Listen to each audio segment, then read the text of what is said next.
আসসালামু আলাইকুম দর্শক, নতুন আরেকটি রেসিপি দেখার জন্য সবাইকে আমন্ত্রণ জানিয়ে শুরু করছি আজকের রেসিপি। আজ আমি আপনাদেরকে ডিমের পাকোড়া বানিয়ে দেখাবো। আর এই ডিমের পাকোড়াটা কিন্তু বিকেলের নাস্তা হিসাবে আমরা খেতে পারি। তাছাড়া কিন্তু খুবই অল্প সময়ে অতিথি আপ্যায়নে কিন্তু আমরা অতিথিদেরকে বাসায় বসিয়ে এই পাকোড়াটা বানিয়ে ফেলতে পারবো। আর বাচ্চাদের টিফিনে তো অনায়াসেই দিয়ে দিতে পারবেন। তাহলে চলুন শুরু করা যাক। ডিমের পাকোড়া বানানোর জন্য আমি 2টা ডিম সেদ্ধ করে নিয়েছি। আর ডিম তো সবাই আমরা সেদ্ধ করতে জানি। 2টা ডিম সেদ্ধ করে চিকন চিকন করে আমি এই 2টা ডিমকে কেটে স্লাইস করে নিয়েছি। আর কেমন চিকন করেছি আপনারা দেখলেই বুঝতে পারবেন। আর যা যা আমার লাগছে পাকোড়ার জন্য, নিয়ে নিলাম এখানে একটা বাটি। আর এই বাটির মধ্যে নিয়ে নেব হাফ কাপ বেসন। বেসনটা দিয়ে দিলাম। আর দিয়ে দিচ্ছি হাফ কাপ ময়দা। দিয়ে দিচ্ছি 1 চা চামচ লাল মরিচের গুঁড়া, হাফ চা চামচ হলুদের গুঁড়া, হাফ চা চামচ গরম মশলা গুঁড়া, হাফ চা চামচ ভাজা জিরার গুঁড়া, 1 চা চামচ কাসুরি মেথি। এই ডিমের পাকোড়ার মধ্যে যদি এই কাসুরি মেথিটা দেই তাহলে কিন্তু এটা খেতে ভালো লাগবে। আর দিয়ে দিচ্ছি 1.5 চা চামচ আদা রসুন পেঁয়াজ বাটা, 2 টেবিল চামচ টক দই। এখন আমি সবকিছু মিশিয়ে নিব একটা চামচ দিয়ে। সব উপকরণ আমি চামচটা দিয়ে মিশিয়ে নিলাম।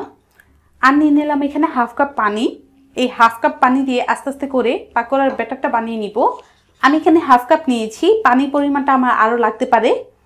তো প্রথমে আমি এই হাফ কাপ পানি দিয়েই ব্যাটারটা বানাবো, যদি লাগে পরে আমি দিয়ে দিব। অল্প অল্প পানি দিয়ে পাকোড়ার জন্য ব্যাটারটা বানিয়ে নিয়েছি। আমি যে হাফ কাপ পানি নিয়েছিলাম, এই হাফ কাপ পানি দেওয়ার পরেও কিন্তু আমি আরও 2 টেবিল চামচ পানি অ্যাড করেছি। আর পাকোড়ার ব্যাটারটা কিন্তু ঠিক এরকম ঘন হবে। অনেকেরই প্রশ্ন জাগতেছে যে আমি এখনও কেন লবণ দিই নাই। আমি এখন লবণটা দিয়ে দিব। দিয়ে দিচ্ছি হাফ চা চামচ লবণ। আর দিয়ে দিচ্ছি 1 চা চামচ বেকিং পাউডার। এটা কিন্তু বেকিং পাউডার, বেকিং সোডা না। দিয়ে দিলাম। এই বেকিং পাউডার আর এই লবণটাকে ভালো করে ব্যাটারের সাথে মিশিয়ে নিব। বেকিং পাউডার আর লবণটা ব্যাটারের সাথে মিশিয়ে নিলাম। আরেকটা জিনিস খেয়াল রাখবেন, যখন আমরা এই ব্যাটারটা করব যেন কোনো রকমের গুটি দানা না থেকে যায়। ভালো করে কিন্তু এটাকে স্মুথ একটা ব্যাটার তৈরি করতে হবে। তো ব্যাটারটা তো এখন আমরা বানিয়ে নিলাম। এখন আমরা ভাজার জন্য চলে যাব চুলায়। ডিমের পাকোড়া ভাজার জন্য চুলার মধ্যে আমি একটা হাঁড়ির মধ্যে তেল দিয়েছি গরম হওয়ার জন্য। আর চেক করে দেখবো তেলটা গরম হয়েছে কিনা। যে ব্যাটারটা আমি বানিয়েছিলাম পাকোড়ার জন্য তা থেকে অল্প পরিমাণ এই ব্যাটার নিয়ে তেলের মধ্যে দিয়ে দিচ্ছি। তেলটা কিন্তু আমার গরম হয়ে গিয়েছে। এখন আমি যে ডিমের স্লাইসগুলো করে রেখেছিলাম আর যে ব্যাটারটা করেছি, এক এক করে স্লাইসগুলো ব্যাটারের মধ্যে দিয়ে দিব। তারপর একটা চামচ দিয়ে ভালো করে ব্যাটারটা ডিমের গায়ের সাথে লাগিয়ে নিতে হবে।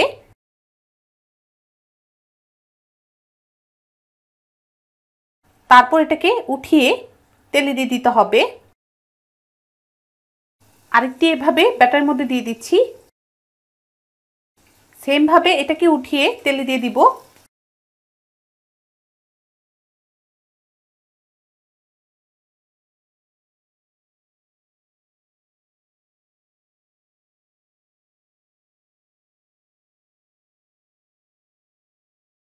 চুলার আঁচটা মিডিয়াম লো করে দিচ্ছি। আর একটা কাঠি দিয়ে একটু উঠিয়ে দিলাম। দেখুন ফুলে উঠেছে। এভাবে এক এক করে সবগুলো পাকোড়া দিয়ে দিব।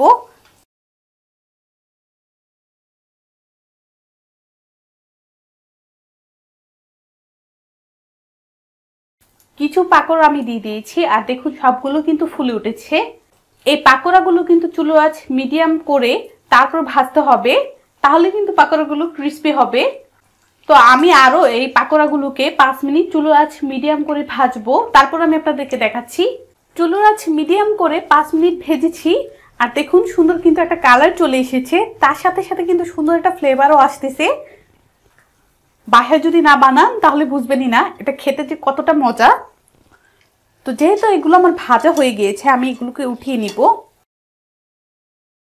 একদম ইজি কিন্তু এই রেসিপিটা। উঠিয়ে নিলাম। পরেরগুলো সেম প্রসেসে দিয়ে দিচ্ছি।